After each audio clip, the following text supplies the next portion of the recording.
बांग्लादेश की आजादी की 50वीं सालगिरह पर ढाका के नेशनल परेड ग्राउंड में कार्यक्रम किया गया। इसी कार्यक्रम में बोलते हुए पीएम नरेंद्र मोदी ने कहा कि उन्हें दोनों देशों की दोस्ती पर गर्व है। उन्होंने कहा, ये हम सभी भारतीयों के लिए गौरव की बात है कि हमें बांग्लादेश के राष्ट्रपिता शेख मुजीब उर रहमान को गांधी शांति पुरस्कार से सम्मानित करने का मौका मिला। महाराष्ट्र में कोरोना वायरस के मामलों का बढ़ना जारी है। इसी बीच उप मुख्यमंत्री अजित पवार ने बड़ा बयान दिया है। अजित पवार का कहना है कि अगर लोगों ने कोरोना गाइडलाइन का पालन नहीं किया तो सरकार फिर से लॉकडाउन लगा सकती है। कोरोना संकट से जूझ रहे महाराष्ट्र में मुंबई के भांडुप में स्थित एक कोविड अस्पताल में आग लगने के कारण 10 लोगों की मौत हो गई।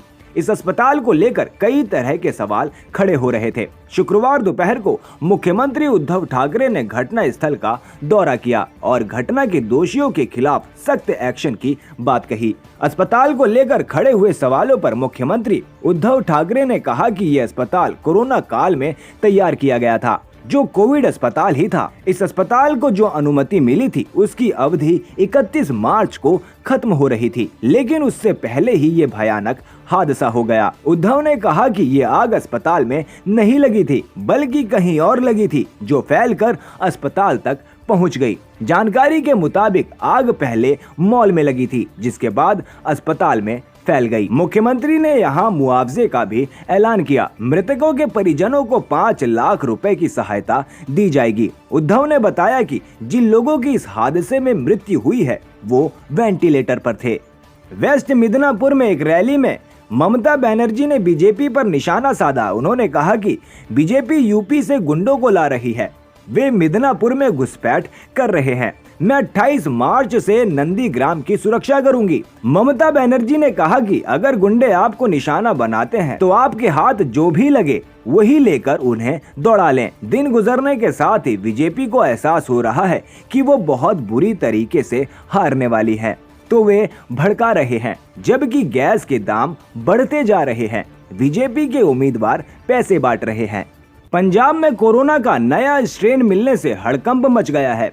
पंजाब की ओर से भेजे गए 401 सैंपल में से 81% में यूनाइटेड किंगडम का नया स्ट्रेन मिला है। ये रिपोर्ट मिलने के बाद मुख्यमंत्री कैप्टन अमरिंदर सिंह ने लोगों से जल्द वैक्सीन लगवाने की अपील की है। इसी के साथ ही 60 वर्ष से कम उम्र के लोगों को टीका लगवाने के लिए कहा गया है। पंजाब में कोरोना के बढ़ते केस को देखते हुए सीएम कैप्टन अमरिंदर सिंह ने कहा कि केंद्र सरकार को तुरंत सभी लोगों को वैक्सीन देना चाहिए। अभी तक एक्सपर्ट ने पाया है कि कोरोना के नए स्ट्रेन में कोविशील्ड वैक्सीन कारगर है, इसीलिए हमें जल्द से जल्द लोगों को वैक्सीन लगवाना पड़ेगा ताकि कोरोना की चेन को तोड़ा जा सके।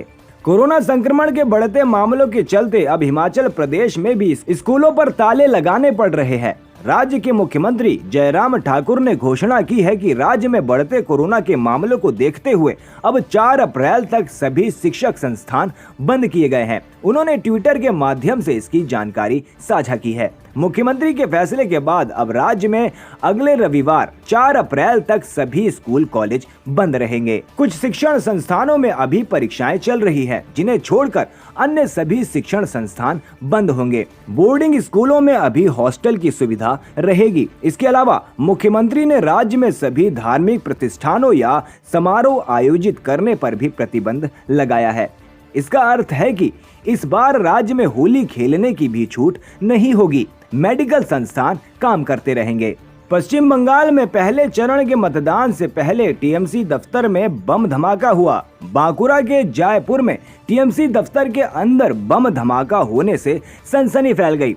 टीएमसी ने लेफ्ट कांग्रेस गठबंधन पर आरोप लगाया है, जबकि बीजेपी का कहना है कि टीएमसी दफ्तर के अंदर बम बनाते समय ये घटना हुई। इस घटना में 3 लोग घायल हो गए। वहीं इस घटना को लेकर पश्चिम बंगाल के राज्यपाल जगदीप धनखड़ ने ट्वीट किया है। उन्होंने लिखा कि हिंसा की घटना सुनकर दुख हुआ। उन्होंने बंगाल पुलिस और स्थानीय प्रशासन से मामले में कानून के मुताबिक कदम उठाने को कहा। वहीं टीएमसी दफ्तर में बम धमाका होने की खबर फैलते ही इलाके में हिंसा भड़क उठी। दोनों पक्षों के बीच झड़पें हुई, जिसको देखते हुए मौके पर बड़ी संख्या में पुलिस बल को तैनात किया गया।